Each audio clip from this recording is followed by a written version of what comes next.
Hello, hello, hello, hello, hello, hello, hello, hello, hello. Hopefully you can all see me and hear me okay. Welcome back to the rest of today's Gunpla Times. Yes, I had my tea, had my McDonald's, as somebody mentioned in chat. So I thought I'd come back and do some more, because I've got lots of work to do, and I'm going to crack on with it. So, yes, if you didn't watch the show earlier on today, it's carrying on from where we left off earlier on. I'm sweating cobs, because it's really warm in here. I've got the heating on for Mama Fox. She's downstairs and it's cold down there, but unfortunately it's boiling up here upstairs, so I'm sweating cobs at the moment. Everything is sweaty that shouldn't be sweaty, so it's very, very warm. So I'll see how long I can go on for with all the lights on. I'm already like sweating everywhere. Oh yes, if you didn't watch earlier on today, we had I was doing dry brushing the reds. I'll start as normal though, assuming that you haven't been watching. I know you're all the people from this morning, most of you. But we'll start as I'll assume that you have no prior knowledge.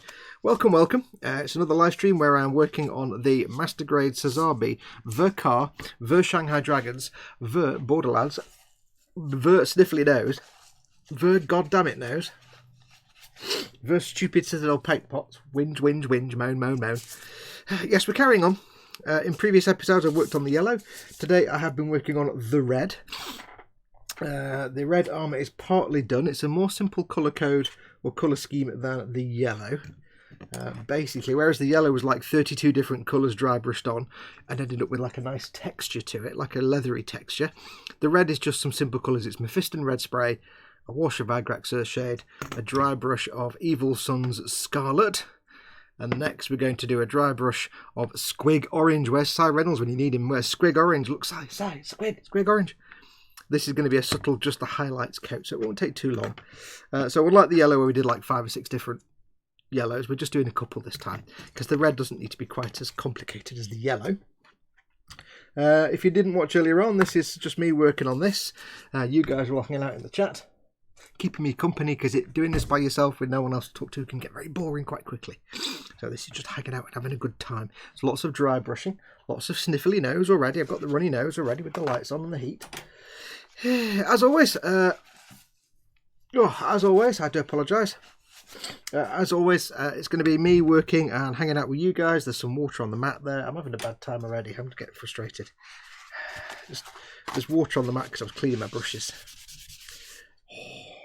Right, start again. Yes, I'll be working on that while you guys are hanging out in chat. Thank you for coming along and keeping me company. That's basically why I have you here, to keep you company while I do this. As always, if you want to join in, there's a live chat here, but if you want to actually join in the live chat, hit the YouTube icon in the bottom right hand corner of the screen, down here somewhere, down below the actual video screen.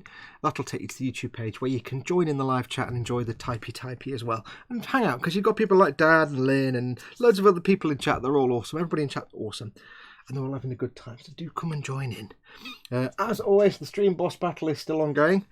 You need to get Simon's health down. Cy Reynolds is the current stream boss. You need to get his health down to 0 by doing tips.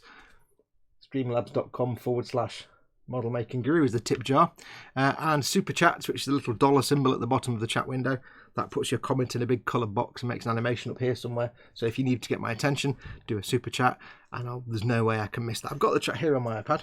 But you can get his health down to 0 by doing tips and super chats. The more you put through as his tip or a super chat, that goes into a pot. And if you get him to 0, you win all the money in the pot. You get toward a Games Workshop, Forge World, or Games Workshop, Forge World, or if you're in the UK or the EU, stuff from Goblin Games, to the value of the money in the pot, all raised through the tips and super chats that get your stream boss. Oh, I'm out of breath now. Oh, it's really warm. Hang on. I thought I'll do some more streaming. I turned the lights on, started the camera, and it was like woof temperature. Oh, wow! Might need. I want to turn the heating off, but Mama Fox is downstairs, and it gets cold down there. So anyway, yes. If you watched earlier on, I stopped the show about 6 o'clock or 5:30 when I had to go and have my tea, and I did have for my tea McDonald's. It was filthy and not nutritional in any way, but it filled the space. Squig orange. Yes, it's technically a red, but it's squig orange, says Dad. So yes, I am very, very warm now, so I'm struggling a bit. Now, I've actually changed to my shorts rather than my jeans, and that's not really helping. I'm taking my socks off and everything. So we'll see. I'll have a quick look at who is in chat before we get going. I don't expect many of you because I didn't post this up on Facebook. That's why you need to be subscribed and you need to hit the notification bell so you know if I do an impromptu live stream. Jerry was, I think, the first in. Jerry says, hey all, welcome Jerry, welcome, welcome. Iru says, hey Ty, 40k, what? Do you mean hentai 40k? Hentai 40k, what? Says Iru, welcome, welcome. Ascension Industries first, hey Fox, you weren't first, but hey. Dad is in, one of your mods. Dad and David Butch, that model, are both 2 of your mods that are in at the moment. They are lovely folks, but if you cross them, they will snap you in half and feed you to the alligators. Or American murder logs, as we like to call them. Earl D is in, welcome Earl D. We have Kenneth's in, welcome Kenneth. Good morning people, says Kenneth. Do you ever sleep, Kenneth? I don't think you do. But welcome back, Kenneth. Let's have a look. Who else do we have has come in since then? Lynn Dipple's come back in again. Welcome back, Lynn. We have Clarky is in. Welcome, Clarky. I thought I'd do the evening one as well because people who may be at work during the day in the UK here may not have had a chance to come in earlier on. They might have had a chance to join in now. So hopefully some UK bods will be able to join in. Or wherever you are in the world, and it's maybe after work time or before work time. Who else do we have? TK is in. Welcome, TK. TK's models. Welcome, welcome. You managed to get to the telly for once to watch it. Welcome, welcome. We have Average Model has come back as well. Welcome back. I think that's it so far. So I'm not expecting big, massive numbers of viewers. We've got, how many have we got so far? 18 of you. That's all right. 18 of you watching. Remember, if you are watching, but you're not in the chat, come in the chat. Come and join in. They're lovely people. I'll ask the question that gets the people out from lurking in the chat. Where are you watching this? Where are you from? I'm obviously in Cheshire, in the UK here, up in the northwest. Where are you all? Where are you based? What's your location? That gets people out of the chat who are lurking, get some typing in. Let's have a look. I'll have a quick whiz through the chat. Dave says, somebody must have had his McDonald's already. Yes. I had the McDonald's, I had half an hour of fatness, and then it just disappeared because you just goes and you're hungry again. So I thought I'd do some streaming. Earl D lets Dad know that he's a granddad. He got to meet his granddaughter Willow on Sunday. Yep, he did tell us that separately. But congratulations, Earl D. Congratulations. Dad says congrats. Lots of spoiling now for years to come. Grandkids are, I can imagine grandkids, I haven't even got any kids, but I can imagine grandkids are great because they're like children that you don't have to keep. You just get to give them back at the end of the day. Brilliant. LD says that Sophie's in hospital now. She's got a temperature of 96. They think she's got an infection from the stitches, so wishing her well from us. Hopefully she gets through her fever and gets better. So thoughts go out to her. Jerry says, I wish I was a granddad. That would mean my son was old enough to have been moved out for a while. Unfortunately he's only 5, so I have many more years of him touching my things without my permission to go. Yes. Yeah, a bit young to be giving you grandkids. Dad says, that's what I mean, Jerry. Spoil the grandkids, give them loads of E-numbers and then give them back for the parents to deal with. Yeah, they're like the joy of kids, but you get to give them back for a few months. LD says, fight Gandalf versus Dumbledore. Who wins? I don't know. I hate the Lord of the Rings and I've no interest in Harry Potter, so I can't get involved in that one. Jerry also says he's got about 3 hours of work to do and he really can't be bothered. He says he works with the council, but he's got paperwork to do for tomorrow, so he's just going to suck it up. Just suck it up, dude. I'll keep you company for the next couple of hours anyway. So while I'm doing some boring stuff, but there's much more fun than doing council paperwork, and you're keeping me company, I'll keep you company while you're doing actual boring paperwork. I wonder if Fox's blood pressure has come down back down yet after Citadel Bottlegate. If you weren't watching earlier on, and if you haven't watched the previous things, when I've been doing this dry brushing, because of Citadel's stupid pot design, after a little while I'm getting paint all, because I'm dry brushing and taking it from the pot, I'm getting paint all over my hands and transferring that to the model. Very frustrating. It's very frustrating, especially when you get red paint on yellow areas. It's most annoying. Clarky says, good evening all, hope all is well to Dad. Yep. Good evening. Dad had a couple of cobs for dinner with 2 rashers of bacon and a fried egg on. Oh, that sounds good. And then Dad says, oh yeah, what's on your Benson? What's in your belly, folks? If you did answer this earlier on today, I asked it earlier on in today's show. By the way, let me know if my volume's it might be a bit too loud. Let me know if I turn it down a little bit. Let me know if it's too loud, if I'm clipping or distorting, because I don't want to be too loud for you. I did ask in today's afternoon show and then totally forgot to read the answers and then asked a second time, but not everybody answered because I think you just got knocked because I didn't answer the first time. So, yes, feel free to not answer if you don't want to. Let's have a look.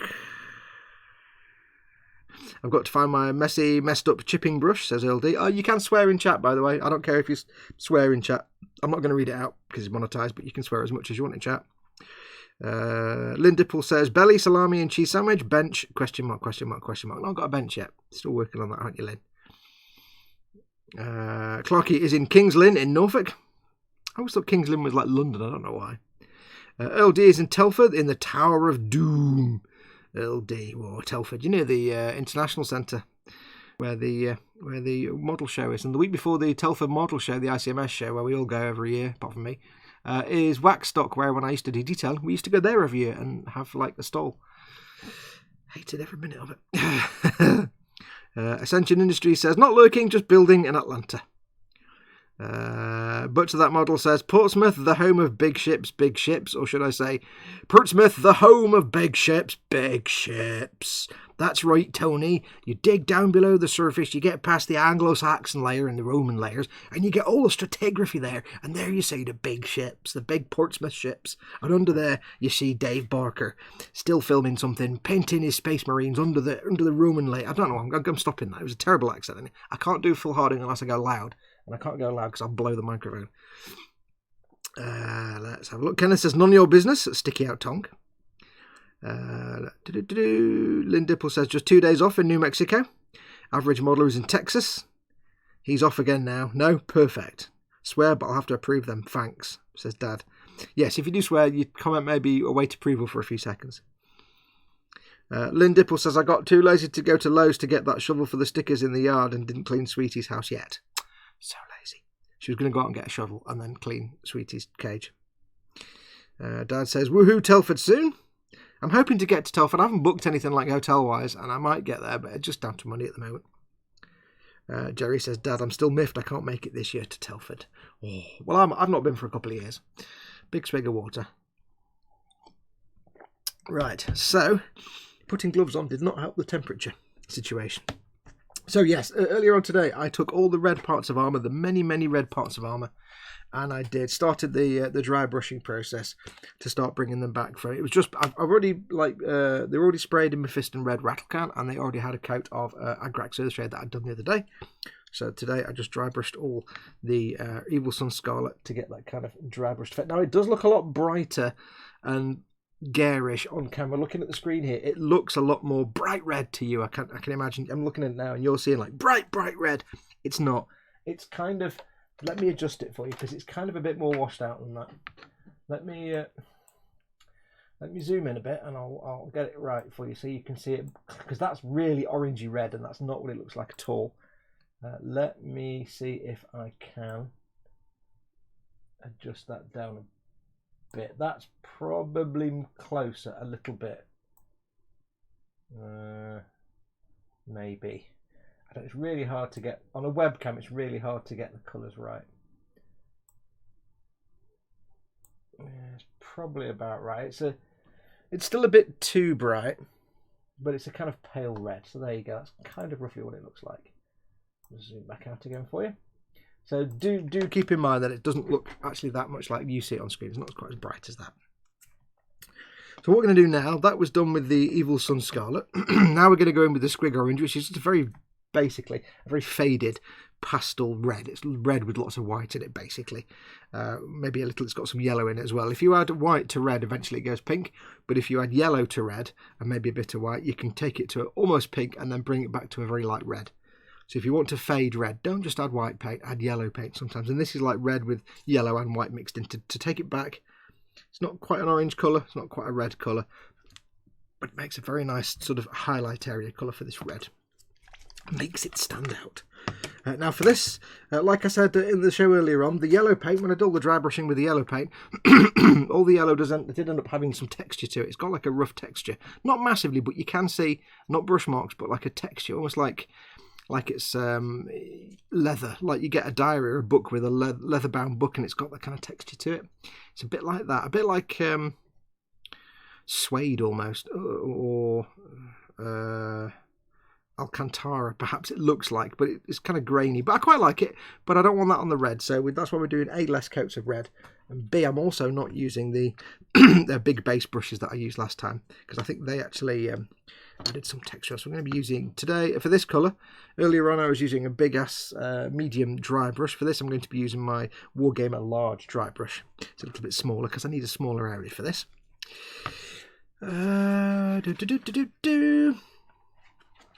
No Telford for this either this year, says TK. Might have to go to SMC, as that's the local modelling thing.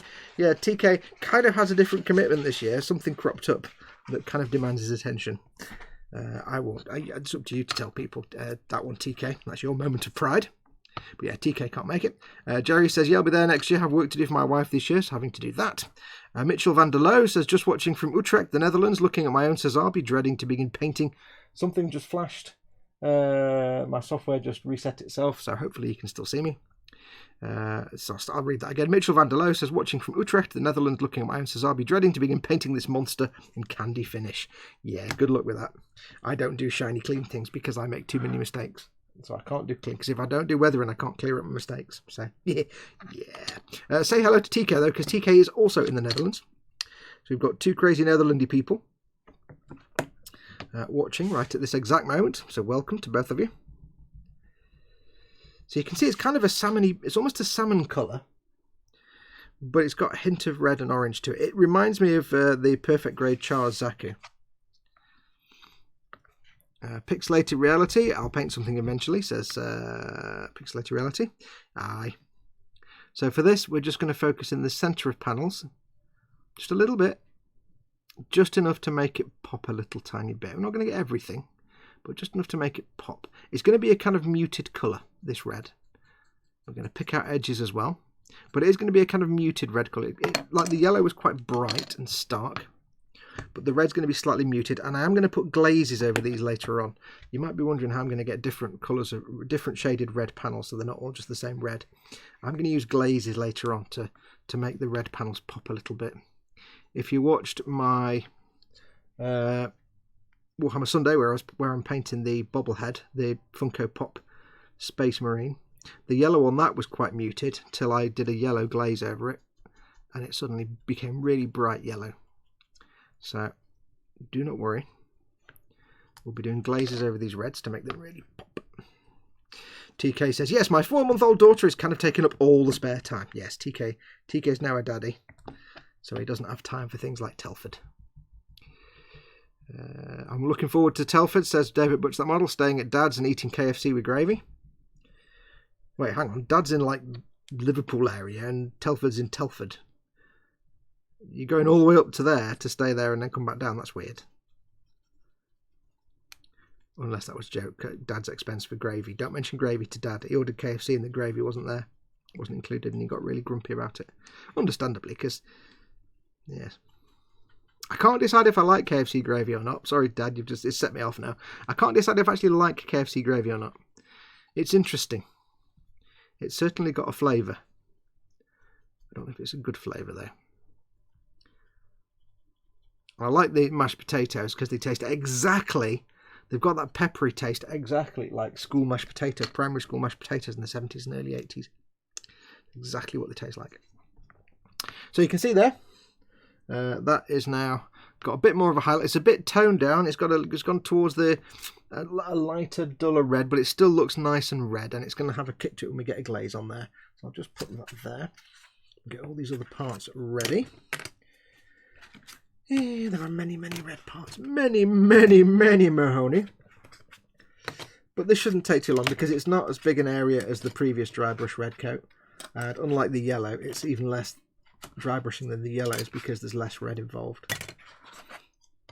Because we're not going quite as all in and intense as we did with the yellows. I'll just move that there and move that there. But now we shall do some things. A terrace is in. Evening all. I was on earlier, but someone cast a sleep spell, and here I am again. Yeah, I've not actually left. This stream is this is still the stream from earlier on. Not really. I stopped for my dinner. But welcome back. I don't like KFC gravy, says Lynn. I can't decide if I do. It's like it makes the chips better, but I can't say I don't know. Obviously, I like Chinese chip shop gravy, which, Lynn, you won't know what that's like. But if you ever come over to the UK and up to the north, where we actually have gravy, unlike the south, southerners experience proper chip shop gravy. That's a delight. So I don't know. I can't decide if I like it or not. It makes the chips better because you have the feel and texture of the gravy, but the taste is like, yeah, I can't quite decide.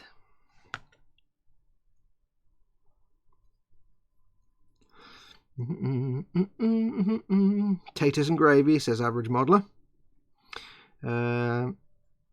Lynn says, I'll have a little on the mashed taters. Yeah. Mashed taters. Why don't KFC just do a bucket of drumsticks? That would be the best thing ever. That's the best chicken they do, is the drumsticks.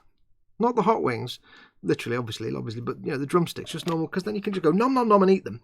Nom nom, and all the you get like a chicken, you get the boneless chicken fillets, and they're alright because you can nom them down, but they're not as nice as the drumsticks. The drumsticks you can go nom nom nom dead quick and not worry about bones. If you have like one of the fillets that comes like, you know, the leg or something where it's half the leg and it's just like you've got to fiddle around the bones and can't be doing with that.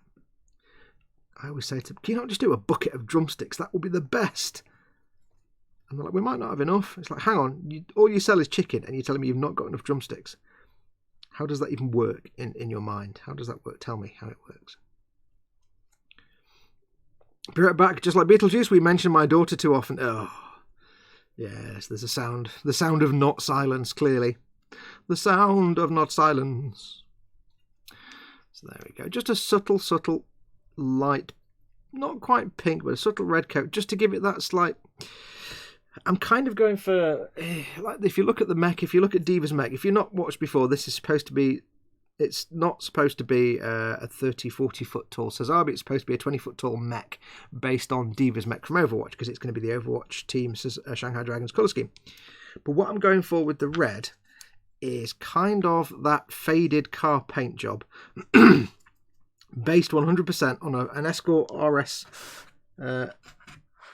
RS, I can't remember what it was now. One of the 1980s Escorts. It was a cabriolet, and it used to live around the corner from me. And it was so old, it hadn't been looked after. The paint, it started off bright red in its youth, and now it was just faded pink everywhere. It was a faded red Ford, basically, that colour. I'm kind of going for that, where the red's not bright and bold. It's a bit old. It's a bit faded and sun bleached.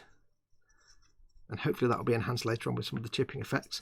But it's sun bleached, it's been in the sun, it's not a professional paint job because it's built as a combat vehicle, not as a shiny sports car, so it's not going to have lots of clear coat to protect it, so the paint will fade. And that's the idea, you see? Now it will be battered and beaten because that's my gig, that's what I do. The person that asked me to do a shiny speedboat or an aircraft or something, they obviously don't watch any of my stuff at all. I've had mail say, could you build for me? No. How much would you charge to build a shiny? No. Which bit of my content actually suggests I ever build something shiny and unweathered? Which bit? Tell me. So yeah, it's going to be battered and beaten and weathered because when this is a reward, Patreon reward build for George, one of my patrons, because I offer a full build and paint gift of a fully built and paint model basically to some of my patrons. And he loves the Shanghai Dragons, so when we arranged what we were going to do, we were discussing what it was going to be. Shanghai Dragons were a bit pants, and they were just the worst team in the world. So he said, it's got to be battered and beaten, because they don't do very well, and they never win.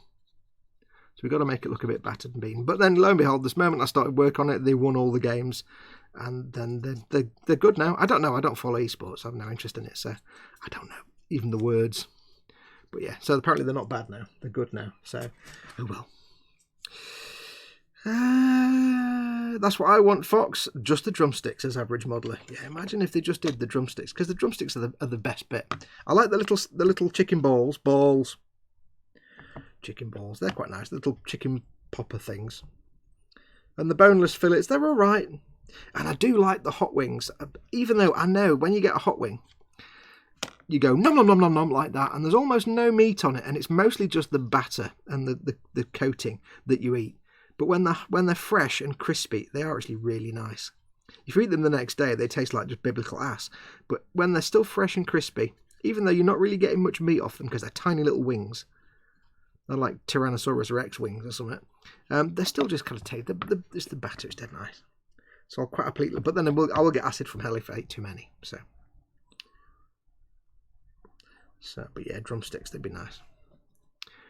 Just a bucket of drumsticks.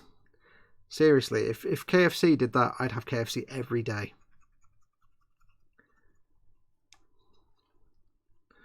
Actually, I wouldn't, because that just kill me. But I'd have KFC a lot more regularly. How are we doing for frame rate and stuff? Got any missed frames? Oops, hang on, I pressed a button. Just making sure. No, we've got no drop frames. Everything's good. Hopefully you can still see and hear me okay. Hopefully quality is acceptable.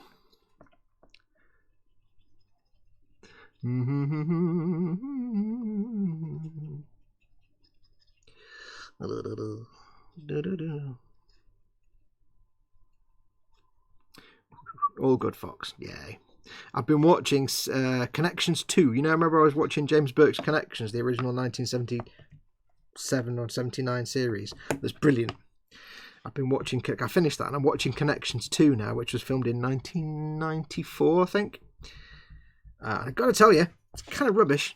It's not anywhere as good as the original series, because not only is it like 22 minutes long, because it was made for the Americans, it wasn't made for the Brits. So it was made for the American networks. So it's 22 minutes long, which is half an hour plus endless adverts for the Americans. 22 minutes long. That's not even an advert length in the UK. So it's not even a half-hour program, and he just crams too much in half an hour. It's not the same. It's not the same, and he's also not wearing the same glasses. It's like, oh, really, rubbish. It's just too 1990s. It's just blatantly 1990s look and feel. It's like, oh, make it an hour long. Oh. Now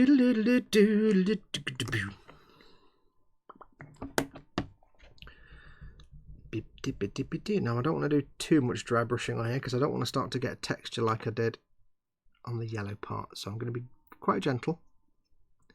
And the leg part, this is a lower leg piece of armour. They are going to get quite heavily weathered as well, so I'm not too worried about whether it's lots of high and low contrast. I'm not too fussed, so that'll do it for there. As I say, you can't really see on camera, because to you it just looks like red. And I know it just looks like red. I'll zoom in a little bit for you, but to you guys it just looks red, because the webcam really doesn't translate the nuance of the shading, and it picks up the shine, but there is a shade there. It doesn't come out on camera, unfortunately. I do apologise. Just pretend in your mind.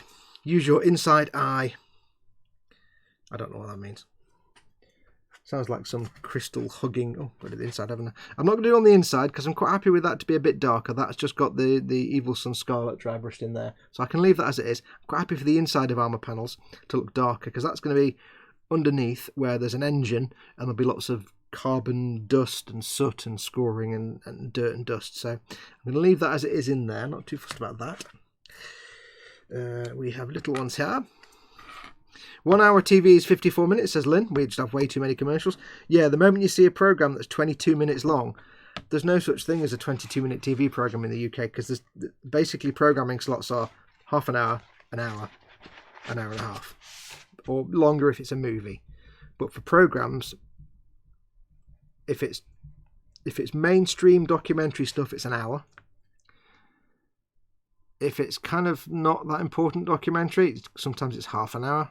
It kind of doesn't really work. That most docos aren't, but it is. They can be.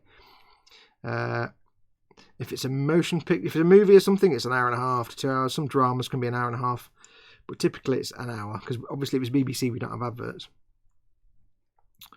But like 22 minutes, yeah, that's made for the Americans. That's made for the US market.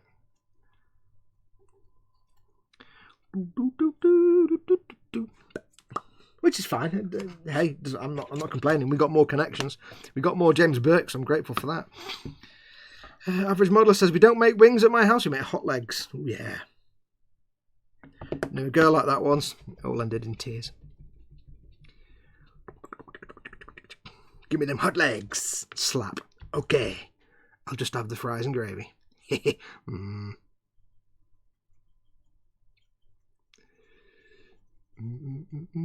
about KFC now. That's a bad thing at 10 o'clock at night. Oh well, never mind. It's Dad's fault.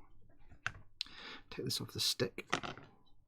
That's why I like watching the British shows, says Lynn. Yeah. Except you still put adverts in them anyway, but they just run for longer. Although there was a thing, occasionally you'll get a show where it's a British TV programme and it was designed, so it's BBC, so it was designed to fill an hour.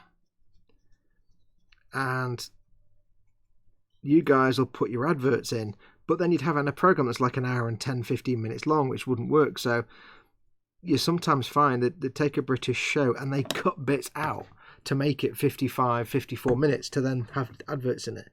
That's such a shame. Such a shame. It's a crying shame, Neddy. It's a crying shame. Do do do do do.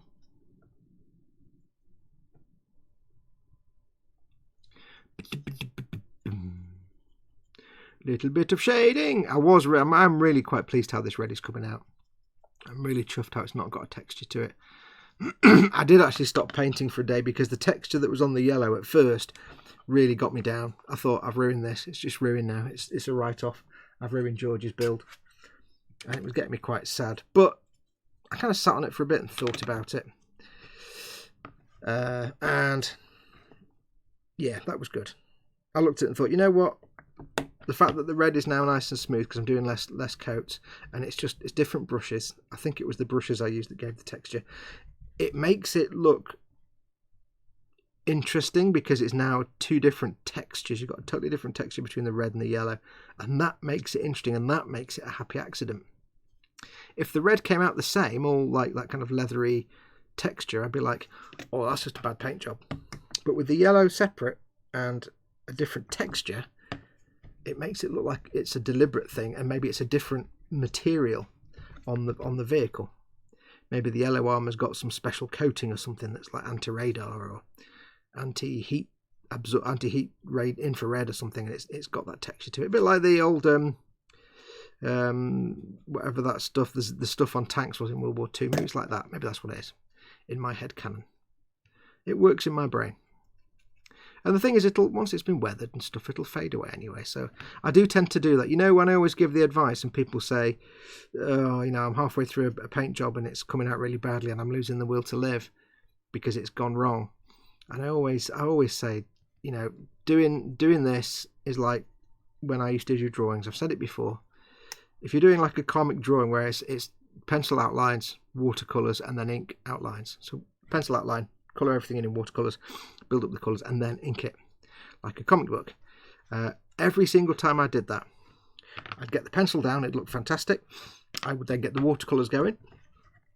And what I'd sometimes do is I would get the pencil down, do a very faint ink outline, very small ink outline just to get the idea, get the watercolour down, and then I'd redo the ink outline. Because sometimes the pencil's a bit faint for the watercolour to see. To do your watercolours. So I get a very faint ink outline, very thin line, get the watercolour on there, and I'd be like, that looks like absolute garbage. And I'd be on the verge of throwing a piece of art out. I'd be like, that looks like garbage, it's terrible, it's horrible, the lines are scratchy, it's terrible, the colours aren't right. Ugh. But then I'd put the rest of the ink outline on, and you go from like a thin scratchy outline to big bold curvy lines, and suddenly it would all come together. And that's my advice to anybody doing something creative. If you're halfway through a project and you're starting to lose faith in it, don't panic. Because once you've done everything else, wait till you've finished all the other steps that are to come. And then if it still looks like garbage, yeah, you've screwed it up. If it doesn't look like garbage and it comes together, bonus. That's just a process of art. Things always look terrible until you put the finishing touches. And even then, you'll probably still hate it because everybody hates their own work. Lynn says she was watching Time Team and it ran 49 to 50 minutes. Time Team is different because Time Team was on Channel 4 and Channel 4 has adverts. So that would run for like 49 to 50 minutes because it was made with adverts in mind. But in Britain we tend to have like If an hour-long program, you'll have an advert at 15 minutes, half an hour, 45 minutes, and then one at the end. So you only it's always like every 15 minutes. So you would only get 49, 50-minute runtime for that because that was made for Channel 4. Basically, the way British TV works is you've got BBC One. Well, if you break it down simply, you've got BBC channels 1, 2, 3, 4, BBC 1, BBC 2, BBC 3, BBC 4, and some other channels here and there. They are publicly funded. So everybody in the UK who watches television pays for a TV license. Certain exemptions, but basically you pay for a TV license that permits you to then watch television, and that money, it goes to the BBC to help fund their programming, as well as money from the government as well. But it's publicly funded. The BBC, the British Broadcasting Corporation, is publicly funded, so you don't ever get adverts on the BBC. It's not got any adverts at all on any BBC channel. Although BBC World is a bit different because that's done overseas, and I think that's advertising on it as well. It's a separate company almost. So you get the BBC channels which are publicly funded. That's what your TV license pay for. Then you get channels like ITV, Channel 4, Channel 5, and a whole mess of satellite or cable specific channels that don't have terrestrial channels, and they're all advertising based. They're not publicly funded at all, because when TV first started in the UK, there was basically just the BBC. It was just BBC One, and then BBC Two came along. That was in the 30s, I think, 40s. Then there was BBC Two came along, and that was again TV license pay for it. It was all publicly funded. It was a charter from the Queen to produce this programming, and they were, under government scrutiny. They were not censored, but their mandate for the BBC was to produce educational and intelligent and uplifting programming, not to produce just schlock entertainment. Then ITV came in the 60s, I think, 1950 odd, 1960, and the corporate TV channels where you have adverts. So stuff made for ITV or Channel 4 that has adverts built into it. It's like time team, 45 minutes to 50 minutes, because you've got advert breaks. But our advert breaks are like 3 minutes, 3-4 minutes maybe. But stuff for BBC, that would have an hour-long runtime, 59 minutes, 61 minutes, things like that. Basically, any documentary, any science or educational documentary that's not, if it's a reality TV documentary, like, Chavs at Sea or Scummy Wedding or anything like that, Fat Farm, anything like that, that's trashy that's trashy advertising type Granada and Channel 4 rubbish. If it's a proper intelligent documentary about science or something intelligent, that's probably BBC, because the other channels don't do intelligent programming. They do mouth breathing drivel for the masses. So yeah, that's why your BBC docs are the good things. Is it true you have TV cops? Says Guns Down in Hail.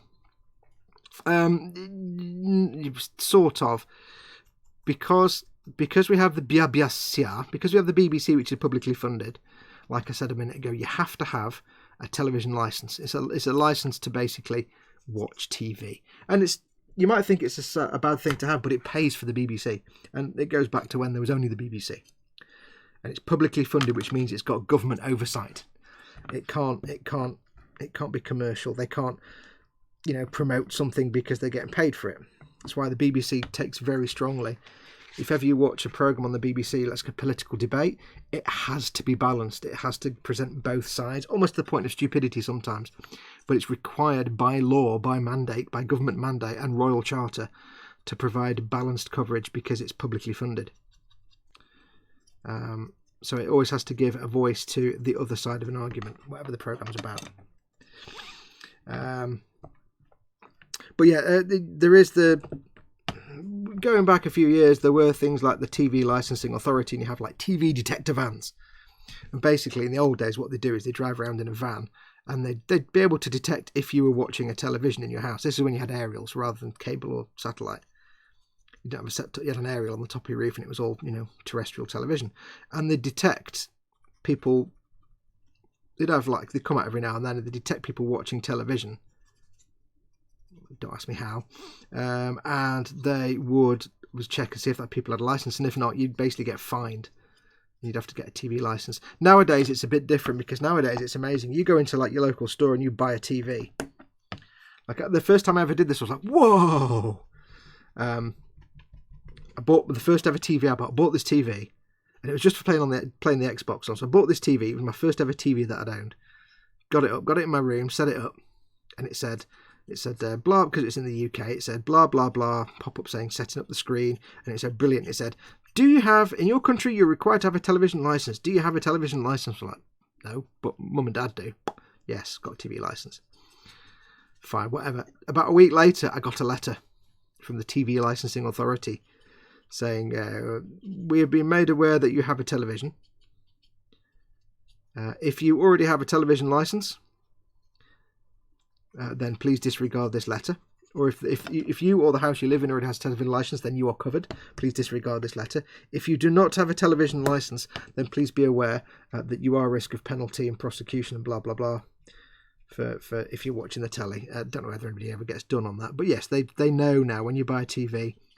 If I remember rightly, like places that sell TVs and stuff, they're by law they're required to, that they take your details and your address and stuff. So if they're not just selling it for cash in hand, they kind of take your details and they have to register the fact you've just bought a TV. It sounds really weird, but it's the way we guarantee advert-free BBC programming, which I've got to say is the best programming for all our channels. The non-commercial stuff is the BBC stuff is the best. Everything else is just garbage. It's absolute garbage. Lynn says, okay, our adverts are 1 to 3 minutes down every 15 to 32 minutes. Well, ours are like every 15 minutes. On the other channels, it's like typically on ITV, it's like 1:15, 1:30, 1:45, and then the end of the programme. So they're every 15 minutes, technically. They're about the same. But it always amazes me when you watch something that's obviously like, Star Trek or something, and you can tell when they've had a cut in the programme because of an advert break, especially in Star Trek. Because you get that thing where a situation arises, a line is spoken, and the music goes, and then stops and it cuts to black and then it fades back in again. And that's like, yeah, that was a cut for an advert break. You can tell just by the soundtrack. And it always felt like the adverts like every 5 minutes on some of those programmes. I guess it depends on the channel. Only public funded is public broadcasting or PBS, but then they have telethons to raise money. Yeah, they really are like almost like charities. It's people just donate money to those for PBS. Over here, I'll say we're lucky that the BBC was the first channel and it was royally mandated, which means there's a royal charter. The Queen signed a document that says, signed into existence the British Broadcasting Corporation by authority of the Queen. I'm the Queen. And it lays out what the channel can and can't do. Like it can't raise money with advertising. It has to provide... Originally it had certain quotas, like it had so much percentage of the programmes produced should be educational. It's a bit different nowadays. Obviously they've got entertainment and stuff as well, but in the old days it was like a lot of it had to be, everything had to be uplifting and culturally educational, and yeah. Is this a replay of earlier because I missed some, says Chris. Yes, I'm doing this just for you, Chris. No, I'm just carrying on with the next red colour, but I've had my tea and I was going to carry on anyway, so I thought I might as well stream it. Big swig of water. Guns Down in Hell says, what kind of video games do you play? Lynn Dipple says, first of all, I don't think that would work here. Well, you don't have a queen for a start to do a royal charter. So that will be a bit of a stop there. No, it's the kind of thing that if you'd done it when TV first started and the Congress or Senate said, we're going to have a small tax on people licensed so we can fund public broadcasting, then it probably would have been established by now and you'd be fine. But it's not something you can suddenly interject now, really. Yes, so Guns Down Hell says, what kind of video games do you play? I used to play first-person shooters. I'm an Xbox man. I've got an Xbox One X. I've been an Xbox gamer since 2001. What kind of games do I play? I started off playing first-person shooters. I was a Halo fanatic when it first came out for many years. and everything else I played was not Halo. It was like, not as good as Halo. But I grew away from that eventually. So started off with first-person shooters, and I gradually grew away from them when I discovered Fallout 3. That introduced me to the idea of a first-person game with an open world or partially open world. So that got me into that. Then there was Skyrim and Fallout 4, and so now I still like my first-person shooter, but I think I value more exploration. So things like Fallout 3, Fallout 4, Skyrim, Elite Dangerous. I love Elite Dangerous. I've got myself a HOTAS stick for that. Just standard first-person shooters, not really big on that anymore. I've got Destiny, but that's got this kind of an RPG elements to it, so I quite like that. Borderlands, I love. Borderlands 2, I like a lot. And Borderlands 3, yeah, it's alright. I've only got a little way in, so I'm going to throw that tissue away because it needs to be replaced. But they've got very light RPG elements. Anything where I can shoot dudes and the numbers get bigger, that's always a winner. It depends. At the moment, I kind of value... Now I've got older, I kind of treasure exploration more than shooty. So things like Call of Duty and stuff, I won't even spend the money anymore. Because, oh look, it's an 8-hour campaign, then everything else is all about the multiplayer, which I don't care about. So, yeah, I don't do your Call of Duty stuff anymore, because there's nothing there for me. It's just linear stuff, and it doesn't interest me at all. I have no desire for PvP. I like co-op. I like co-op in Borderlands. I like co-op in Destiny. I'll do co-op, but PvP, just no interest at all. I'm not good enough to do that kind of stuff. Paul at Team Inept. I assume it's Paul from Team Inept. Team Inept is the channel that me, Paul, and Chris set up for our video gaming shenanigans, and then I never do anything on it, but Chris and Paul do. Team Inept, like and subscribe.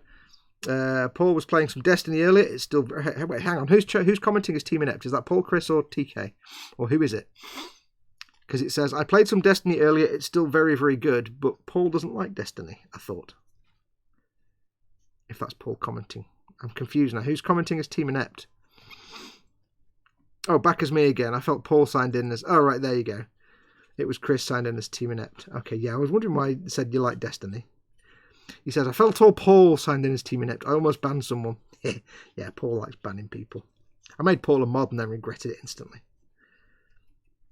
I was about to say, where is Paul? But he's in the US at the minute, isn't he? Have you played any Zelda? Maybe you will like it. I have an Xbox, so not really got the option to play Zelda. Unfortunately.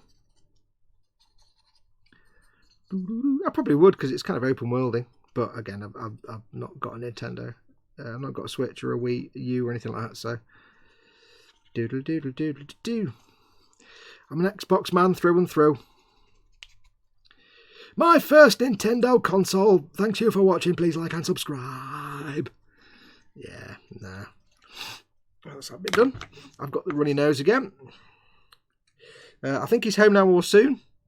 Oh yeah, Paul, our friend Paul, Team Inept, like and subscribe, was working in the States for the last week or so. I've totally forgotten until he posted a picture of like some American thing, and I was like, oh, you're in the US. TV sucks in the Netherlands, says TK's Models.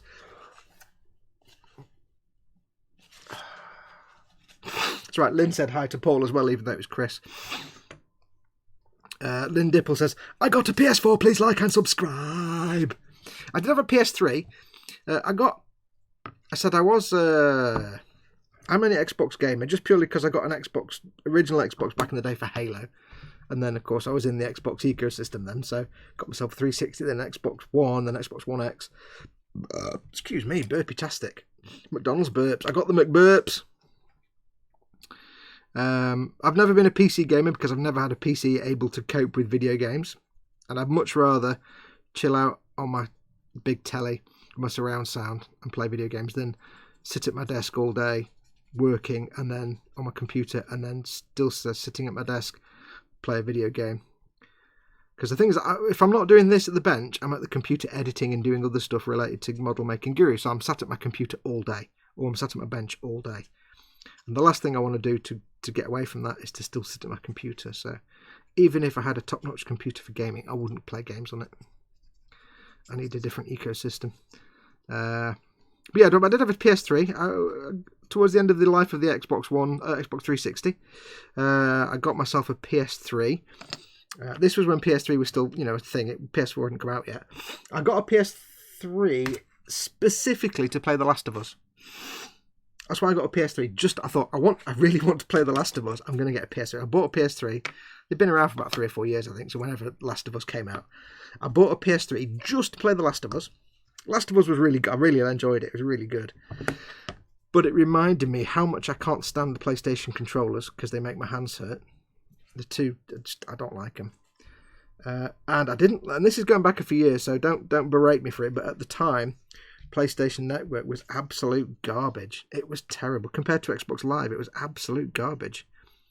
Everything took forever.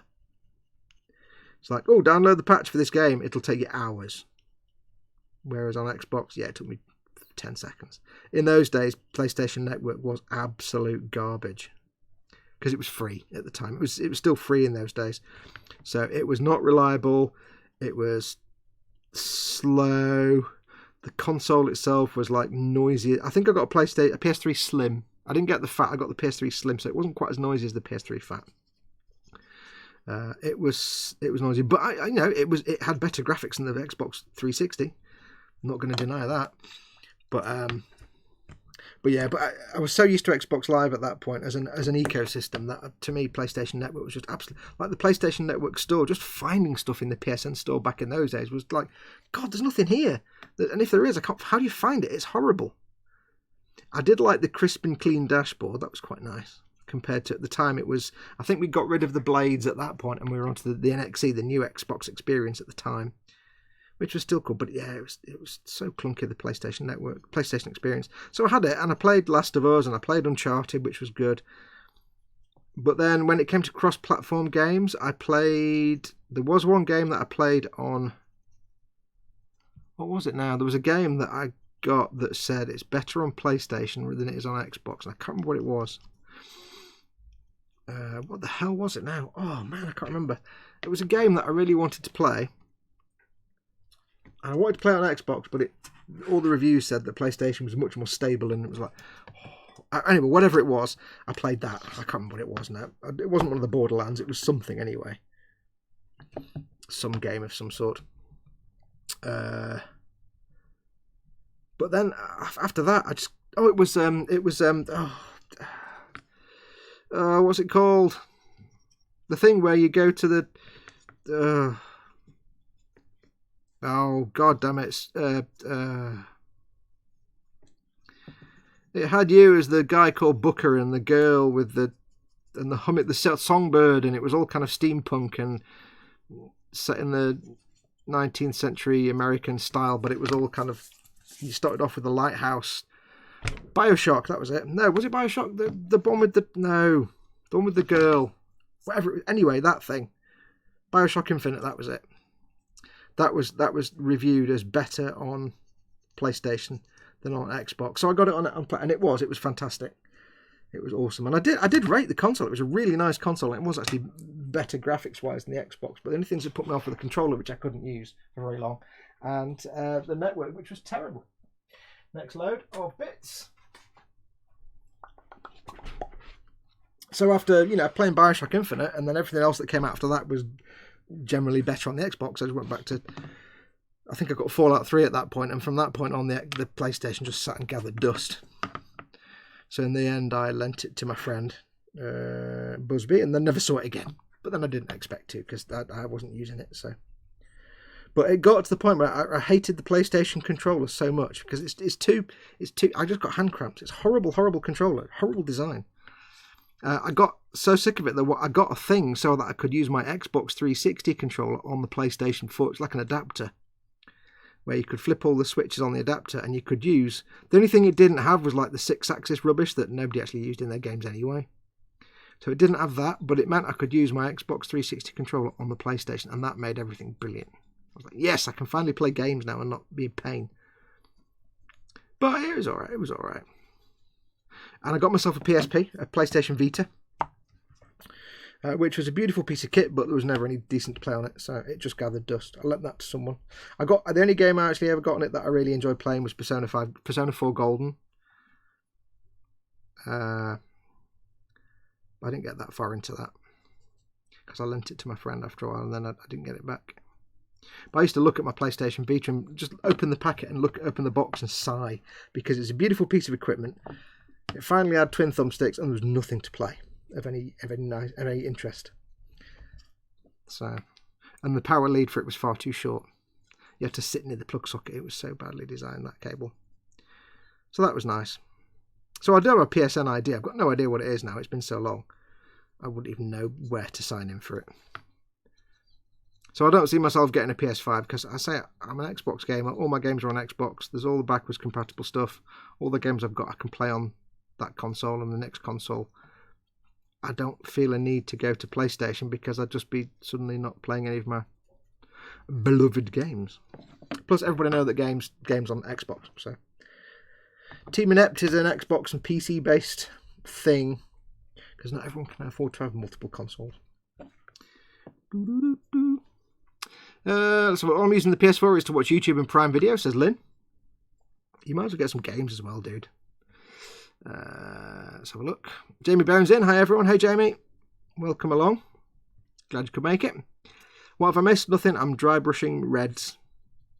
Dad's enwrapped and not saying much because he's mesmerised by me just making things look red. He's gone all quiet and everything. So it's more dry brushing, as I've been doing a lot of on this Sazabi. It's lots and lots of dry brushing. Chris at Grace Model says Uncharted on Vita was good. Yeah, I enjoyed playing it on Vita. It was quite good. I just found that I loved playing on the Vita. I loved the actual act of playing on the Vita. It was great.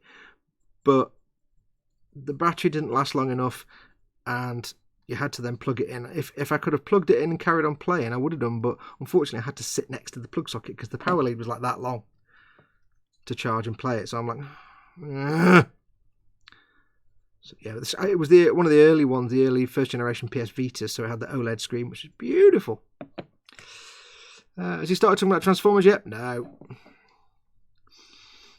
It would be better if it was another colour, if it was blue or another colour than red, possibly, but it's a Shanghai Dragon specific colour scheme because it's their team colours are red and yellow, so it needs to be red and yellow. It will be battered and beaten though, and there will be some black and white checker patterns on it because it's Borderlands style. So yes.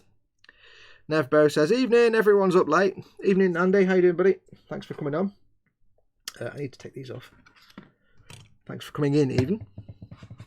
Yeah, I was streaming earlier on today. I had my dinner and I've still got stuff to do. So I'm like, you know what? I'm going to go back to the bench because I was debating whether to just play some Borderlands. I thought, no, I need to crack on with this. I need to get on with it. So I'm not going to sit here and play video games on George's dime. Lynn Dipple said, I got Uncharted 4, but I'm thinking of getting Elite Dangerous. I do recommend Elite Dangerous strongly, but you can't really...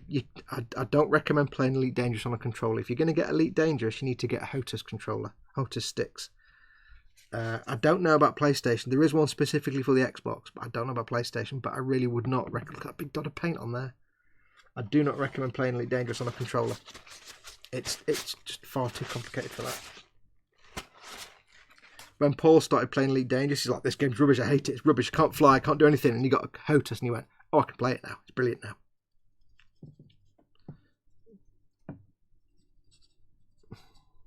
So yeah, you'd want to get a HOTAS stick.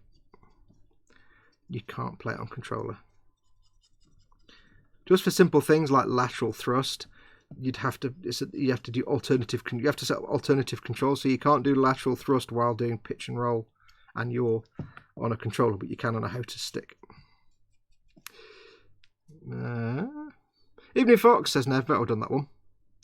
You going blue, Jamie, says Dad. Oh, don't say blue to Dad. I think that's why Jamie said blue, just to see if it could wake Dad up.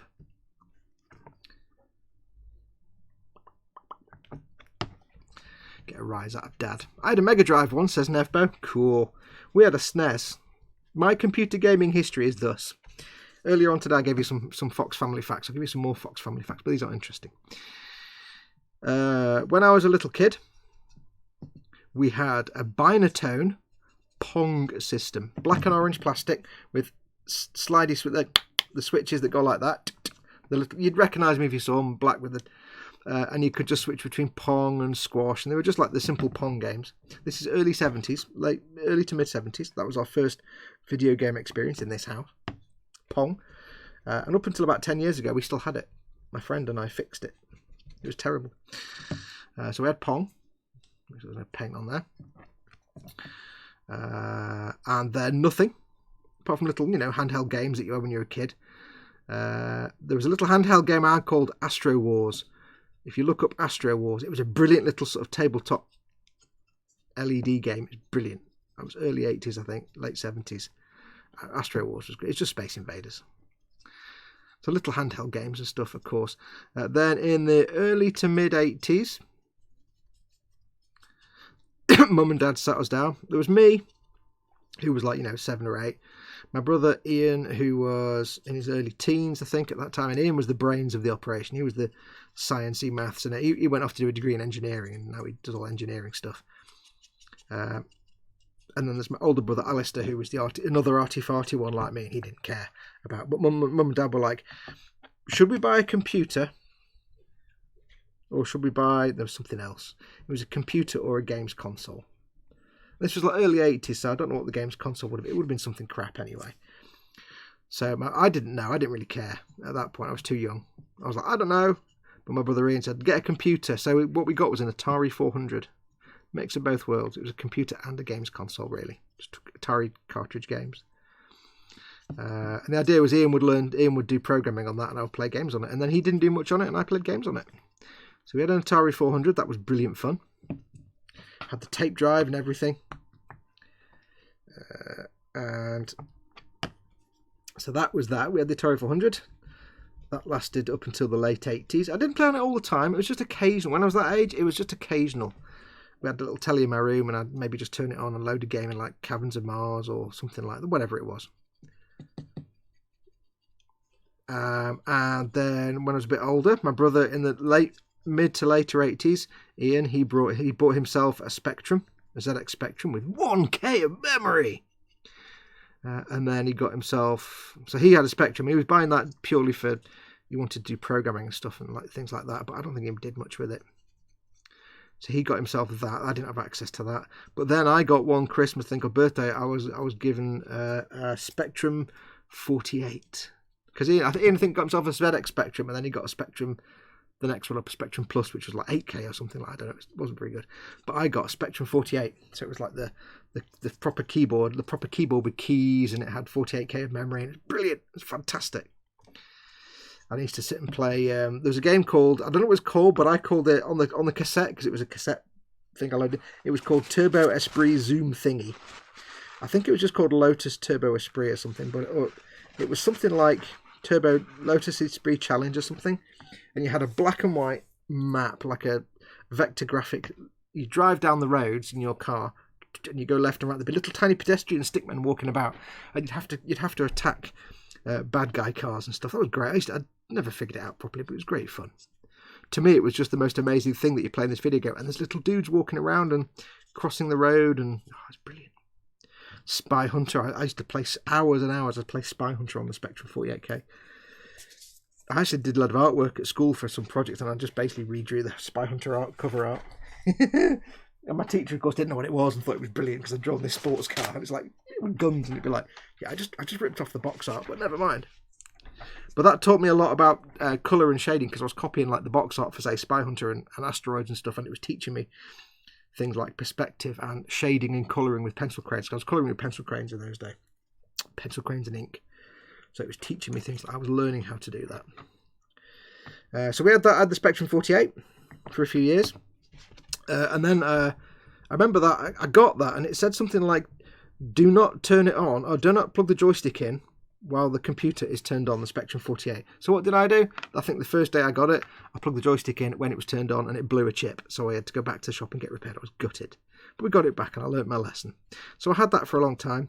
And then in the late 80s, somehow I managed to convince my dad to get me an Amiga 500. I think I got my dad. And then I saved up and got myself the expansion slot to take it from 0.5 meg to 1 meg of RAM. because it had an expansion slot underneath. So I had an Amiga 500 for a while. But I wasn't, at that point, I wasn't that into games. Bizarrely, I wasn't that much into games. I'd play on them occasionally, like the Spectrum and stuff. I'd play on them occasionally. But at that time in my life, I was more interested in either making models, drawing, or just, you know, hanging out with my mates. So I didn't play a lot, but I had the Amiga and the Spectrum. I played some games, and I was aware of it, and I had fun with it.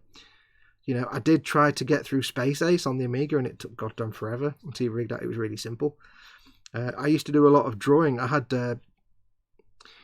Deluxe Paint on the Amiga, and there was another one called something. There was Deluxe Paint, and there was Photon Paint, I think it was called. I think Deluxe Paint had the Tutankhamun mask as the logo. And I did drawing on there. I did lots of artwork. I did one thing I did was because all I had was an Amiga mouse and the Amiga, so it was drawing with a mouse. And it was not that much more complex than Paint on the computer nowadays. But I did like a phoenix rising from the flames, but it had this colour cycling option in, I think, Photon Paint, where it would you'd click it to do a circle, and it would do a circle, but then it might have like a 32 colour palette. So you go from orange, so you go from like white through all the yellows and oranges to black, and you would, every time you click the mouse, it would cycle the cursor. So you could do some amazing flame effects because they would cut into these circles, use big circles, and get these amazing realistic flame effects. So I had this phoenix coming out the flames, but I made it like chrome. So I drew the flames and drew the reflections. It was all completely hand drawn, and it probably, if I could see it now, it'd probably be absolute garbage. If I could look at it now, but when I was, 13 or 14, it was amazing. I was like, wow, I've just done chrome by hand with a mouse. And then that was it then. I say I didn't have that much interest in games that much, and then nothing at all. Mum got herself an actual PC in the mid to late 90s for her to do stuff on, like writing and poems and work and stuff. And I may have loaded Quake onto that and played it a few times and got into it that way a little bit. But just for a while, got paint on that there. Look at that. Good job that's covered up then, isn't it? Bloody gloves. I mean, bloody paint pots. So I played Quake and stuff and Duke Nukem 3D on Mum's PC. And that kind of kept me interested for a little while. But again, nothing major, and faded away from that. My friend at the time was having ideas about making a video game. So he got me to draw some sprites. It was sprite based, obviously, in those days. But then that never went anywhere. But that got me playing games just to get some ideas. And dog barked outside, but it sounded like someone shouting my name. So again, it didn't grab me massively. And then one day, bizarrely, we were in like the local Currys or Dixons or whatever, and Dad says to me, "Do you think Mum would like a PlayStation 2? What? I think I had a PlayStation at some point. I don't know why we had. I think we had a PlayStation at some point. I know I had a. Or did we just have a play? I don't know why I had a PlayStation. I don't remember having one, but I think we did. But I don't remember much about that. And then Dad got Mum a PlayStation 2, and of course I played Half-Life on that. Half-Life Red Shift, I think it was, the one where you did a co-op campaign or the single-player campaign. And that got me. And then I got playing Red Faction. And that grabbed me a little bit, and that got me interested in games all of a sudden, but only a little bit. But then, at that time, occasionally playing on Mum's PlayStation 2, I happened to be reading GameSpot. This is way back in 2000, 2001, reading GameSpot, and I read about a game called Halo on this new console called the Xbox. I had no idea what I was reading, but I saw a little, in those days, very low quality video of Halo, and was like, I need this game. I don't know why. I just decided. I went to my local Dixons on the launch day, and I basically said, I want to. It was the day before launch day. I said, I want to buy an Xbox. Here's a lot of money. I'll come back for it on launch day. And in those days, you weren't queuing up at a game store. You went to the shop and picked it up, because in those days gaming wasn't big over here. So I got myself an original OG Xbox, got Halo, and that was it then. Then I was into games. Games became my bag, dude. It became my thing, brah. And I wouldn't say I'm an avid gamer, because I don't game like all the time. I don't have a lot of time nowadays. When I was a working man and I used to have a 9-to-5 job that I hated, invariably whatever job I had, I hated it. Video gaming was my refuge from the crappy workaday continuance. As Mr. Weeble would say, my workaday continuance. So I'd have a crappy day at work, I'd come home, I'd be too knackered and tired to do any modelling or drawing, or at the time I was recording music, so I had all my synthesizers set up, and I'd be too knackered to do anything creative, so I'd just turn on the Xbox and play some games, and that became my refuge from a crappy job then. So I got a lot of gaming done in the 2000s, between like 2001 and 2010. I've got I've got like couple of thousand hours in Fallout 3, I think, over the years, and I've got about 1,500 hours in Skyrim, and 700 or 800 hours in Fallout 4 and things like that. So, but then when I, about 2011, I got my 2010 or 11 or something, I got detailing work. So I was doing an out and about job, which wasn't so bad at the time. So I started gaming a bit less, and then I started doing this, which I don't need to escape from, because this is the best job in the world. So the need to get away from the world and do gaming is actually reduced a bit, because I don't have to run away from anything now. But I still do occasionally, and sometimes you get burnt out. I'm like, I've done enough today. I need to just stop doing painting for a day and just play some games. Because sometimes, you need to depressurize, not decontaminate. What's the word? Decompress. And, I bought an Xbox One X. I might as well damn well use the thing. But yeah, so I don't do as much anymore, really. But I set up Team Inept just because, so it means that if I do some gaming stuff, I can actually stream it. But then I realised streaming is actually really hard without spending a fortune on kit. So at the moment, I'm not doing game streams, because what I was doing was streaming from the Xbox to the PC, desktop PC app, Xbox app, and then streaming that into OBS. But unfortunately, the quality of the stream in the Xbox app is absolute garbage. It's fine until you move, and then the quality just drops into like Minecraft quality, so as in lots of pixels. So I gave up with that. I'll get an Elgato or something at some point when I can afford it. Right now it is not a priority. But yeah, because I don't have to escape from the workaday continuance. I don't have the compulsion to game quite as much, but I do love it. I say I've got myself Borderlands 3 and I'm starting through that, so it's all right. Chris Mandel says, night all, I'll try to catch tomorrow's day stream at work. Okay, Chris, thanks for coming in, buddy. Good night, dude. Sleep well. I probably will do a stream during the day tomorrow. As far as I can tell, I will. So I shall see you then, I shall suspect.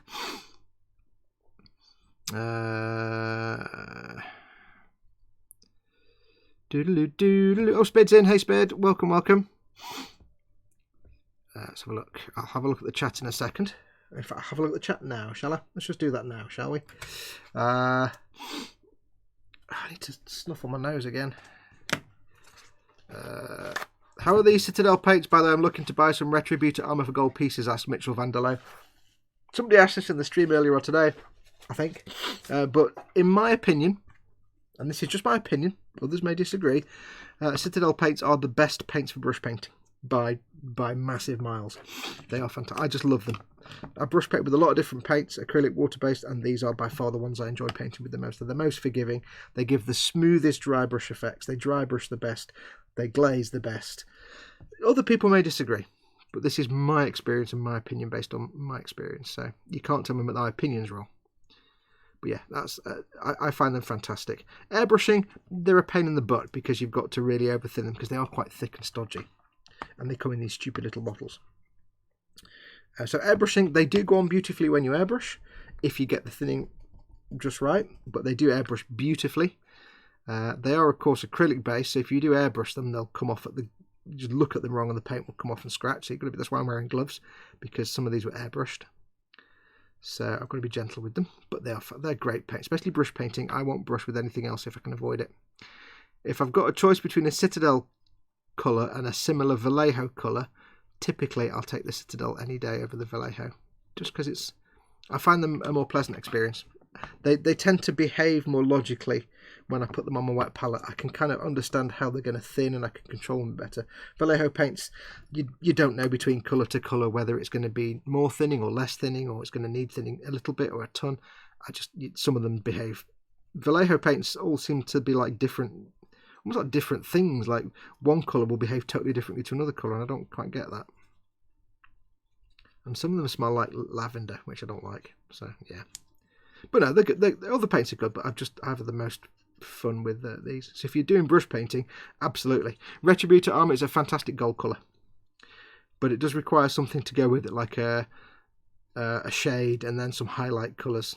If you just paint something Retributor Armor, it looks great, but it looks a bit flat. You need to get a shade or a wash in there, a nice warm tone perhaps, and then some highlight colour, a lighter gold colour. I tend to do Retributor Armor, then a wash of Reichland Flesh Shade, then I go over with the Retributor Armor again, then I might do a little edge highlight or dry brush of Auric Armor Gold, which is a very pale gold colour, and then a very fine highlight of something like, what's it called? One of the steel colours, I've forgotten the name of it now. One of the silver colours. Stormhost Silver, that's a very nice silver colour, just for the very, very edges, very, very faint dry brushing. That works quite well. So that was my video gaming history anyway.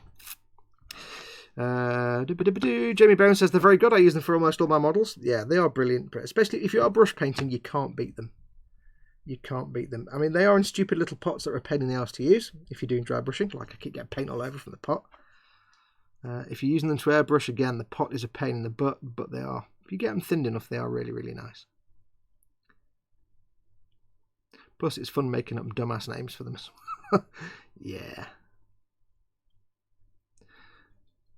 One of my followers, who actually lives local to me, well, I assume it's one of my followers because the manager, Chris, the manager, I think it was Chris, was it Chris or Cam? The manager at my local Warhammer store says to me one day, he says, I think I had one of your followers in the other day. I said, how do you know? He said, because he came and asked for a pot of Labia mermaids. Because I put the silly names. If you've not seen my videos, when I do a Citadel thing, I take the mickey out of the Warhammer TV where the thing comes up in the corner with the name of the paint. And I put in a made-up name, because they've all got silly names. So, like, Lamia Medium, I call Labia Mermaids. And somebody went into the store and said, can I get a pot of Labia Mermaids? And he was like, what? He said, sorry, I mean Lamia Medium. I keep pinging off. I mean Lamia, he got the name wrong because he'd been watching my videos. And Chris knew what it was because he'd seen my videos as well. So, Chris or Cam, or one of them anyway. Thought it was hilarious. So I thought that was quite amusing. It was a great funny idea when I started doing that, and then when I realised when I've got a video with like 10 or 20 different paints in, it becomes quite a pain in the arse to do every time. I like to play, hang on, Spid came in and says hello gunplatters and stuff. Lynn saying about video games says she likes to play single player. My hand coordination isn't good like my spelling. Spelling's fine. Yeah, I don't do multiplayer, just mostly a few reasons. One, I don't enjoy it. I like to just, when I play a game now, I'm very slow. The reason I don't do a lot of game streaming, like stuff like first person shit, I started doing Halo and stuff, streaming it, but I'm very slow. I take my time, I look at everything, I explore. I'm not an exciting, I don't walk in, like, I play Borderlands wrong because I explore and work my way around, so I don't just run in with all the guns blazing. So I'm the same. Player versus player, no interest, because A, it's not exciting to me, and B, most people are dicks. When you play multiplayer, most people are horrible anyway, so I just end up being angry at people. So yeah, solo play for me, which is, I get on with Destiny. I love Destiny to bits, but I do wish some of the content wasn't locked behind strikes and stuff. I know it's a dumb thing to ask because it's technically an MMORPG light, so it's asking a multiplayer game to be solo, which it isn't. But I think, but they always did say, it's not going to be, you can play it on your own. There'll be lots of content for you, and there is. It just frustrates me when you get get a DLC and it's like, oh, new DLC, I can got lots more content to play. Oh wait, I could, apart from I get so far in this quest and then it says, right, now you need to go and do a strike. Ugh. Or now complete this with 6 clan members. I'm like, ah.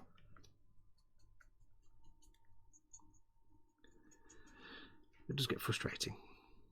Yeah, I'm a solo player, solo shooter all the way through me. Solo a gamer. But I don't mind co-op. I mean, I like co-op. I like hanging playing Destiny with, Chris and Paul. Paul doesn't really like Destiny that much, but Chris and Paul and TK, we just started playing Destiny, the original Destiny with TK. And that's fun. Doing co-op's fun. I like co-op. My mate Busby, we used to play a lot of Borderlands in the day. And he's terrible. He's terrible. He's got no situational awareness at all. He'd be stood there shooting a skag off in the distance in Borderlands, oblivious to the fact there's like 10 spider ants nipping at his heels. And he's like, why's my health going down? Because there's like 10 spider ants right in front of you you're not even looking at. Oh, yeah? Or he'd run into a room backwards. Fail. Used to make me laugh so much. Fox, when is the next Halo video, says Jamie. I answered that a minute ago, when I get some streaming equipment. I had full intentions of doing all those kind of streams because it's easy content. I just sit down and play a video game and stream it. But the quality is not there. Using the Xbox app on PC to stream it into OBS, it's just not there. It's just not. It's just not good quality. And I can't subject people to a pixelated, horrible video because it's just not fun to watch. So at some point I will get myself some kind of streaming hardware. But I was looking up Elgatos and it's like they're not cheap. And some of them require USB 3. I've got USB 3 circuit on my computer, but it's knackered because it kind of fell apart. So I don't have USB 3. And I'm not going to buy a whole new computer and spend hundreds of quid on an Elgato just for the occasional game stream. So I'll see. I'll see. I mean, I will do eventually, but for the moment, it's not a priority right now. You know, people subscribe to me because they want to watch modelly stuff. That's why I set up Team Inept, so I could do that stuff separately. But I mean, don't get me wrong. From my point of view, it's a dream because it's effortless content. I just sit and play a video game and stream it, and you guys watch it, and I make money off YouTube. For me, it's perfect. It's effortless. But so as an occasional thing, it's quite nice. But yeah, not if it costs me hundreds of quid in equipment. Right, next bits. We have many things. I have all these to do here. Many pieces. But what I think I'm going to do, what time are we on? We're on, coming up to 11 o'clock. I'm going to call it there. It wasn't going to be a long stream anyway. I'll do those tomorrow. So I'll just finish up going through the chat and then we'll call it a show, because I only wanted to go for an hour or two while I was digesting my McDonald's and chilling out. It's better than just sitting there playing video games all night. Let's have a quick look.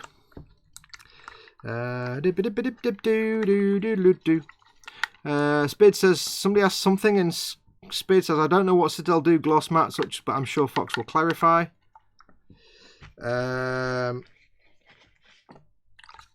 Citadel do a gloss varnish called Ardcoat, 'ARDCOAT. This isn't a pot, a brush. This is a brush varnish.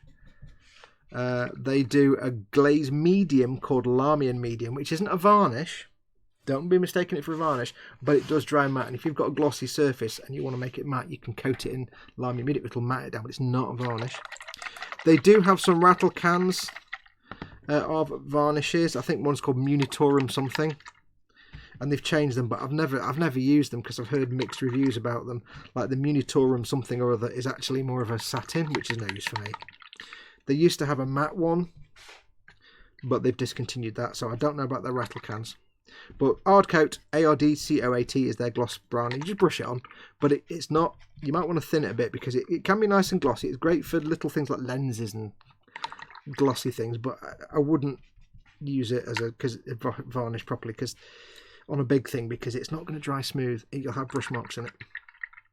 You're better using, if you want a glossy finish, you're better using a proper gloss coat, like if you can spray lacquers. I mean, not if you can spray lacquers, like the oh god, what's it called?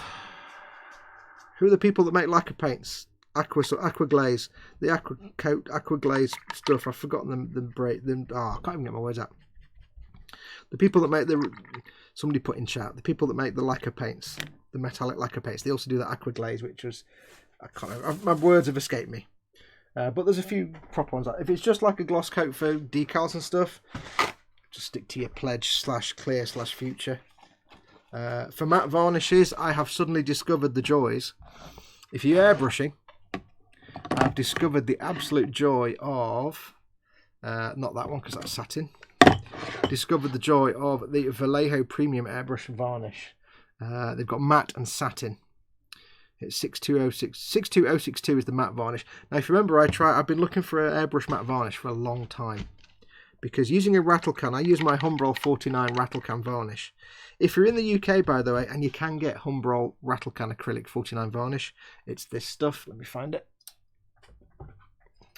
If you can get this stuff, you can get it from eModels, you can get it from Hobbycraft, sell it. If you can get that, it's Varnish Matte 49. Make sure it says acrylic. This is the best varnish I've ever used, ever.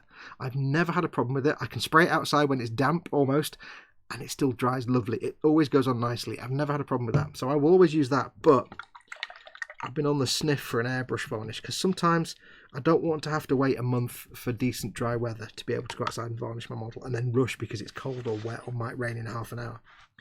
So I tried some various. I tried some of the Vallejo matte varnishes and they were absolute garbage. I tried the Ammo by Mig Lucky varnishes, and at first I was really happy with them because they dried really matte and they were really, really nice. But it didn't take me long to realise that they were about as durable as a chocolate kettle. Literally, you would put it on there, I'd spray the varnish on, and then if I handled the model at all, like I was building a Gunpla and I sprayed some bits just to matte them down, and then I assembled the Gunpla, assembled some of the parts, and just the act of handling them a little bit with gloves on and putting them together, the varnish was chipping off, like flaking off, and it almost ruined a build. And at that point I'm like, okay, I'm not going to be using this again. It's great as if you've got a model it's finished, and you just need to give it a matte coat and you're going to put it in the cabinet and never handle it again, it's actually good stuff. It goes on really simple, mist coat, a few mist coats, and you're done. It is easy, it's not expensive, and it goes on quite nicely. It's really nice matte varnish. But if you're ever going to handle that model, I wouldn't use it for any tabletop miniatures because it will just flake off. If it's a display piece you built and it's going to go on a shelf and never be touched, you'll be fine. But this acrylic stuff, this Vallejo Premium, it goes on really nicely and it's fairly durable. I've had some good experience with it. Let's have a look. Can you decant the varnish and use it in your airbrush? Asks Beckstorm. You probably could. I don't know. Because the thing with the matte varnish is... the best way to explain a matte varnish is it's basically a can full of gloss varnish with matting agent in it. Now what happens is, if you see someone post up that they've sprayed a matte varnish and it's come out all cloudy like white powder, what it means is they've not shaken it enough, and when they've got to that bit they're spraying, all they're spraying is matte medium. They've sprayed. Say this was a bottle, not a, right. Say it wasn't a rattle can but a pot, and I didn't shake this, and there wasn't much left, but I didn't shake it, and I just poured some out. I'd spray that, and it might come out glossy because I haven't mixed the matte medium that's in there that makes it matte. And then, for example, if I keep doing that, and then I get to the point where I've just got the matte medium left, and I pour that into the spray gun, and I'm spraying that. I'm just spraying matte medium, which is so matte it just goes powdery and white because it needs to be shaken. So decanting that to apart from the fact that decanting to something is a pain in the arse, you'd have to shake it very hard and then make sure it was ready mixed, because it might not work. I don't know. It might work, but I don't know decanting it if that would change the chemical composition, because you're effectively spraying it. And if it wasn't fully mixed, you'd have the matte medium not mixed in. So I don't know. It's much easier to either use this outside or get stuff I can spray in an airbrush rather than fanny about trying to decant that.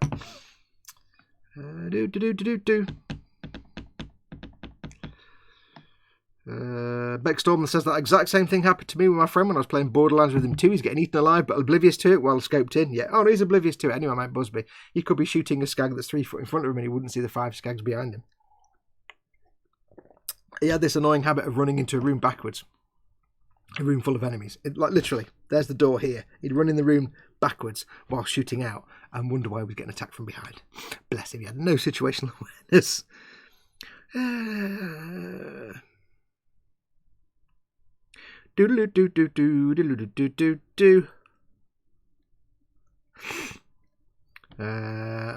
Jamie is asking about red. What's the closest Citadel paint colour for gloss red? I need it for an SAR helicopter.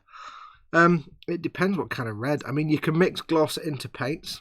I wouldn't mix Ardcoat into paint because Ardcoat is a thick brushable varnish. It's not a sprayable varnish. There's no point trying to make a gloss paint because on real vehicles there's no such thing as gloss paints. It's just paint with a gloss coat on it. So if you've got a vehicle that needs to be slightly shiny, that's about adding a gloss coat later on, not using a gloss paint. Trust me, don't try spraying or brushing gloss paints. They're horrible. They don't have the same surface tension as matte paints. They don't react the same way, and gloss paints can be horrible. If you get it too thick, it's a runny mess. Always better to spray on, if you're spraying or brushing, use a matte paint and then apply a gloss coat later and get it that glossy that way. Depends on what colour red you want. Mephiston red is like that colour. It's quite a dark red. It's red with a hint of blue in it. It's not a bright red at all. Evil Sun Scarlet is more of a bright red. I can't turn it upside down because I've got paint go everywhere, but Evil Sun Scarlet's more of a bright red. If you want to make a red paint brighter, not necessarily lighter but brighter, you can add a little bit of yellow to it. That will actually brighten it a little bit, and it'll lighten it a bit, but not as much as white. If you add white to red, it makes pink. If you add yellow to red, it makes it more bright, and eventually it'll just go orange.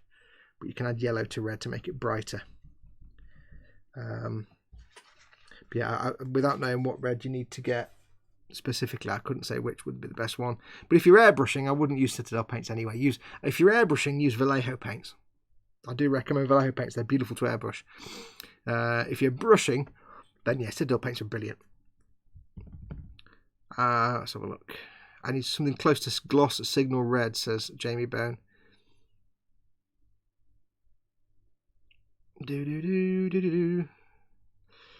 Says on the set of aftermarket decal, signal red, but the decal placement page is black and white, so I can't get an exact shade, said Jamie.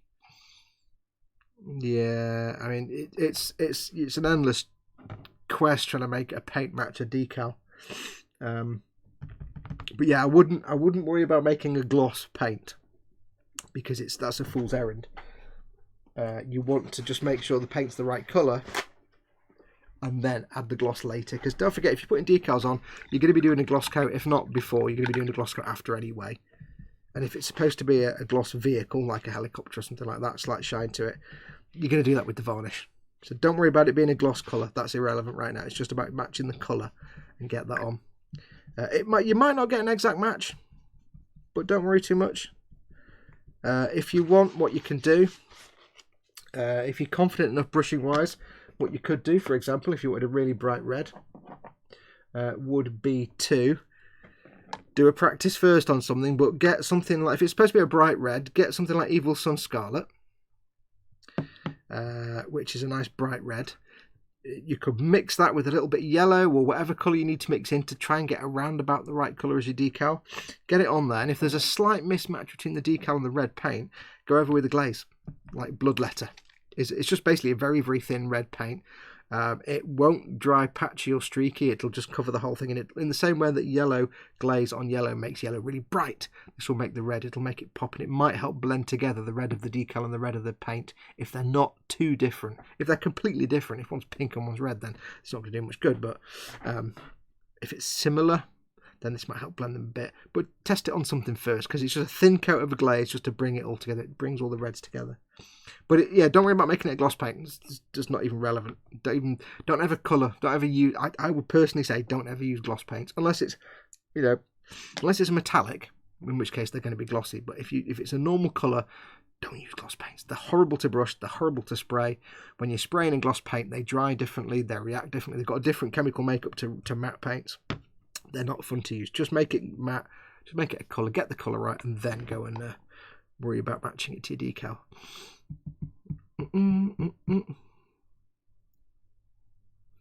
Jamie says, I could just go on the E-Models website and try and find a paint set for SAR helicopters. If anybody has them, E-Models will. Alclad, that's the one. Edward Lender says yes. And I think that's where we're up to with the chat. That's all of the chat. There we go. Chat seems to have stopped. That's fine. I'm going to have a swig of my waters. Waters of life. Dear God, it's warm. So that's going to do me for this show. So thank you very much for coming back this evening, those of you who returned. Well, thanks for coming along this evening if you weren't here earlier on today. I need to go and clean off my brush now. I'll be back tomorrow. I'll probably carry on tomorrow. I mean, I will carry on tomorrow, but I'll probably stream tomorrow because I've got lots more dry brushing to do, so more of this. So do stay tuned. Don't forget, of course, as always, if you're watching this, big thanks to my 3 main lines of support: my Patreons, my Patreon supporters who support me on Patreon, who pay my bills and keep this channel going, keep the lights on. I do this for a living, and they really make that possible. So a massive big shout out to all my patrons. Big shout out to emodels.co.uk. My channel sponsors. They're your traditional model shop supply online retailer, biggest one in the UK and the most reliable, and they're the biggest UK Tamiya stockist. Link in the description below the video. Everything's 10% off. All the stock is 10% off all the time, so go and save some money. And of course, Goblin Gaming, who are the tabletop equivalent of eModels. They sell all the kits and models you'll need for tabletop gaming, all the paints and products, and stuff like card trading games, board games, anything tabletop, they've got it for you. And the link in the description video below, not only does it get you 20% off Games Workshop, my words have actually just failed me, Games Workshop, Malifaux and Conflict 47. You also get massive savings on other stock, and if you use that link below, they know then that you've come from me, and they give me a little bit of commission. It doesn't cost you any more, but I get a little bit of income from that. So use the link in the description below if you need to order from Goblin Gaming. But that's going to do us. So thank you very much for watching. Have yourself a good evening if it's not yet bedtime. If it's bedtime, go to bed. Have a cold, go to bed, sleep, night, good dreams, all that nonsense. Have yourself a good evening. I say I'll be back tomorrow, most likely, but stay tuned. If you subscribe to the channel but you've not hit the notification bell, to make sure you don't miss any of these live streams, hit the notification bell if you haven't already. If you're not subscribed, why? Just subscribe. It's awesome. It's all good times. I will do, if I get a chance, I'll post up on the Facebooks and the Twitters tomorrow to let you know, like 10 or 15 minutes before we go live. But if not, just make sure you hit the notification bell and you'll get a notification, which is what that does. But yes, thank you very much for watching. Take care of yourselves. I shall probably see you tomorrow. But if not, I shall see you very soon anyway. Sweet dreams if it's bedtime. Dream about nice things. Dream about, like, you know, food and fudge and edible things and happy times and space battles and spaceships and laser guns and all kinds of fun things. Have an adventure in your dreams. If not, just don't have bad dreams. I'll just shut up now. I'm tired. I'm really tired. I'm just going to stop talking. I shall say, without any further ado, thank you very much for watching. Take care of yourselves. Until next time, go make something awesome like this. Go be awesome. You there, be awesome. And I'll say, adios, amoebas!